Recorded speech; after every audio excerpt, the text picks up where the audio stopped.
Welcome back to the Feminist Frame, where we explore our favorite new movies, TV shows, games, and anything pop culture through a feminist lens. Today, we'll be discussing everybody's favorite teenage witch. We just caught up on the Chilling Adventures of Sabrina, Part 2. In Part 1, we got to see Sabrina struggle between two worlds, that of her mortal life and that of her witch life, concluding with Sabrina signing the Book of the Beast and embracing the Church of Night. We pick up as Sabrina has decided to fully dedicate herself to the Academy of Unseen Arts and continues to fight against the Church's draconian dogma. I'm Olivia. I'm joined by my co-host Aubrey and our regular guest Stephanie. Hi there, how's it going? Hello. And we'll be spoiling the whole show right away. So if you haven't seen it, do come back. Or, if you enjoy spoilers, stick around because here we go. So, I guess first, I just want to get your guys' first takes, general takes. What do you think, Aubrey? I think they managed to keep the same, tone and kind of feel good, but also a little bit dark theme they had going. So, I still liked it. I liked the first season. I like this season. They didn't totally drop the ball, so that's really what I think matters. Yeah, I definitely agree. It kept the same tonal element throughout. Mm-hmm. I think they went a little deeper into developing some of the characters, which we're going to talk about. Yeah. So that was interesting to see some of those secondary characters get a little more background. Yeah, I generally really liked it. I did find overall, it seems a little bit confused to me whether or not, we want to tell this, overarching story or, do this, episode by episode. And it kind of, for me, it loses steam whenever it kind of walks back and forth between those two things. Yeah, absolutely. But overall, I'm in love with these characters. I'm in love with the myths and intertwined through it all, so I'm going to continue watching. So. And the rampant references. Yeah. Mm-hmm. All over the place. So I wanted to kind of start off talking about some of the specific characters that we've seen, as Stephanie mentioned, develop a little bit more through Part 2. Specifically the mortals. Sabrina's crew back at Baxter High. I wanted to, discuss them and focus on them because they're pretty much left to their own devices this season. For the most part, they carry on outside of Sabrina's witchy life, and it almost feels a little bit separate. So I kind of want to talk about them individually first. So Theo comes out as trans. Yeah. So that was something I honestly don't know if I was expecting to see. I kind of thought they would leave her. I thought he was going to be non-binary, yeah. But I don't know. But it's great. How do you think that they handled that in the show? So I just talking about all of the mortals, not just Theo.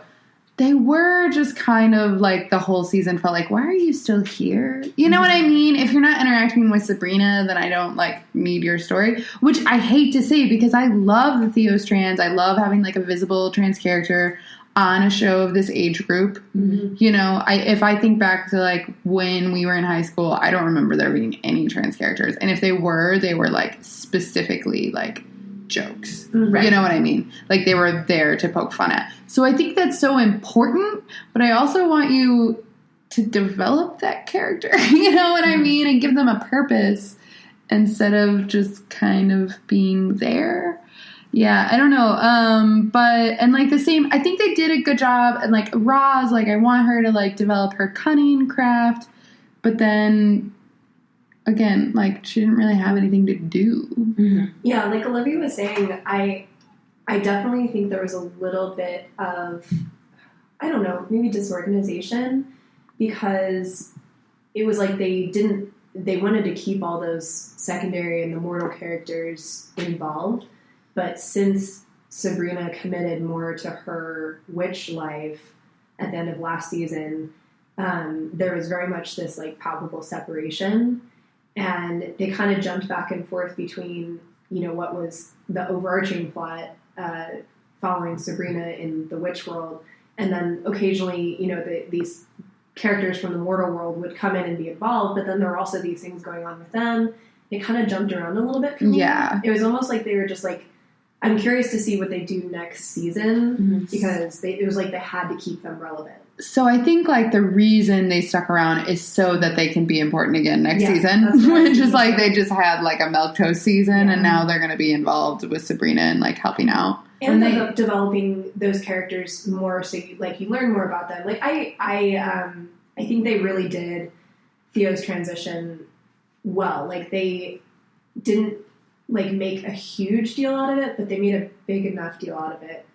Which, I mean, to me, as someone who's cis, like, I don't know how much I can comment on that, but it seemed like it was done well.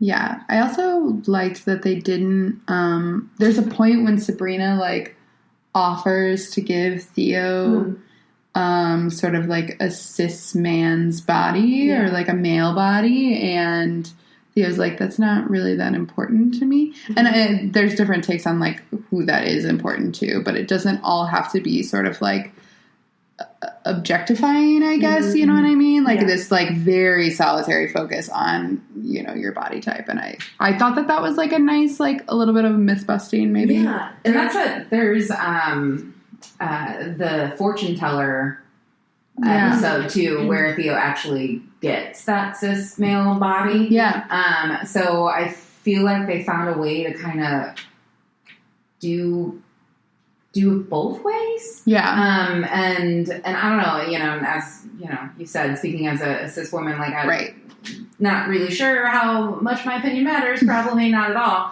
But, you know, I thought, like, watching that, I was just like, I'm sure that there's going to be some controversy over, you know, how this is being portrayed, whether, you know, wherever people stand on, you know, the issue.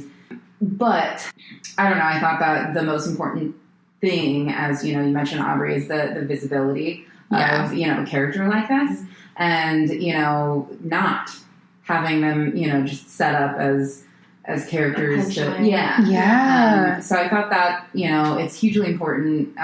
You know, they're teenagers, and there's even, like, a moment between Roz and Harvey where, you know, Harvey seemed a little bit confused, and he was able to, like, ask these questions, and Roz sort of, you know, explains, like, you know, like, Theo's always been Theo, you know, he was just now ready to, like, let everybody know. You know, I did love that explanation. That is very clearly for the audience. Yeah. Like, this is how this works. Don't get this. Yeah. Well, and I feel like it's also for, you know, like, for, like, Harvey's character, too, you know, and I think that, you know, something like that, like, if you're able to listen to this, like, this dialogue, you know, what's going on, and, like, you know, help digest and understand, you know, I don't know, I'm a huge proponent of, like, talking things through, like, if it's something new to you, you know, I don't want, and this comes in with any, I think, topic, you know, I always encourage people to, like, you know, ask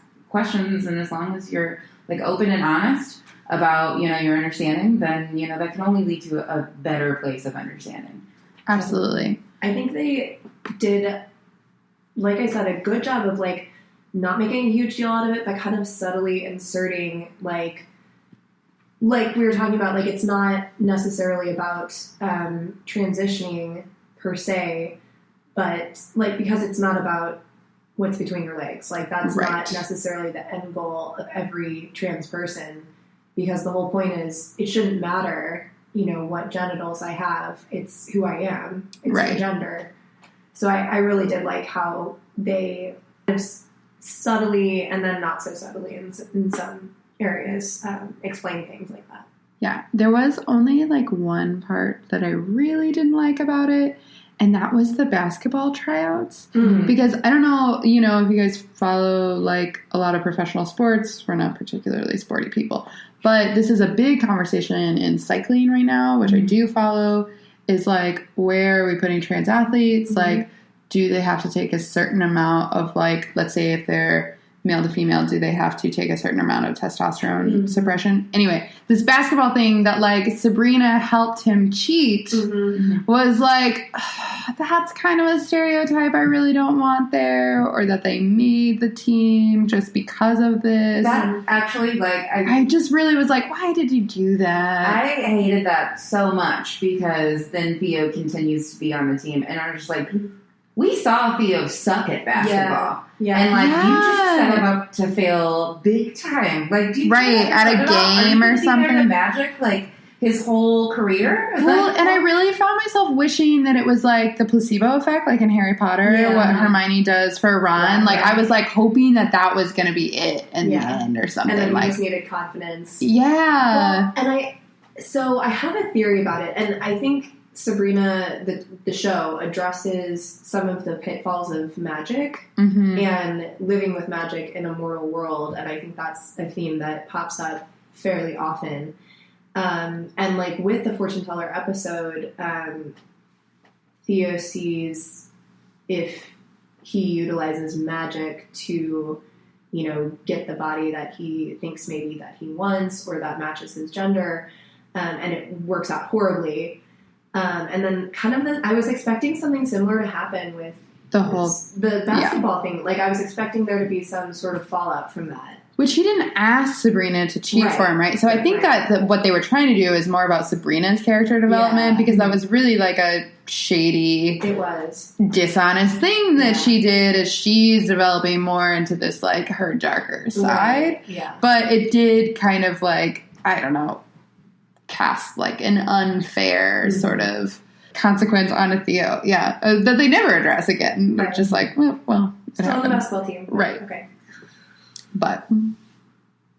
So what do you think of Harvey? Because I actually hated him last season. I think I like him a little bit more this season, but I think we hated how obsessed Sabrina was with him and not necessarily him. Yeah. Because I do kind of like his whole, like, I'm not very masculine. Like, I like to draw comics. I don't want to work in the mines, you know. Speaking of comics, I love how much of a nerd he is and, like, the constant, like, comic book references he keeps dropping. Like, whenever he sees Sabrina, you know, kind of come out of herself, and he's just like, oh, you know, what does he call her? He's like, you were like Jean Grey. You were like, you know, like Dark Phoenix. Yeah. And she's just like, what? And he just tries to explain it real quick and never mind. You know, he also talks about the void. Her flying really was a super Jean Grey move. But, you know, whenever they're guarding the, like, you know, gates of hell or whatever down in the mines, he also mentions, like, something about the void and it's real quick. And he's just like, oh, it's like, you know, keeping the whatever. The void at bay. Yeah, the void at bay. And, you know, Raz and Theo are like, huh? And he's just like, just never mind, he keeps moving. Like, so he just drops him in there. Nobody understands except for him. You know, and he kind of just has to either explain his way out or keep moving. But I love that. It's just delightfully nerdy. Yeah, and it's like he doesn't have these, like, nerdy friends to bounce things off of, so it's just him, you know, trying to make these references and nobody picks up on it. You're just like, oh, bud. Which I think many of us have been there before. What do you guys think of Harvey and Raz, though? Because I kind of personally was like, breaking the friend code. Yeah, that was a little harsh on just both of their friends. I'm like, I guess this is like just a small-ass town and slim pickings. I don't know. They're also 16, so maybe that makes a difference. You know, like whenever you date somebody for like a couple months and you're like, yeah, no, it's fine. Go for it, girl. Right. It just, like, I don't know. And I don't know if this is the development of the storyline or if it's the actors didn't feel like they had chemistry really at first. That's the only thing that really is bothering me. But again, they are teenagers, so it was like they went from 0 to 60 super quick. Yeah. Well, and then with him kind of still obviously being into Sabrina, so I'm like, don't you mess with Raz like that. Yeah. And that's the thing is, like, I don't want, you know, him to do her dirty and, like, I don't know. Because, I mean, if you've watched or read any of the original Sabrinas, it's like, okay, well, Harvey and Sabrina, you know? Right.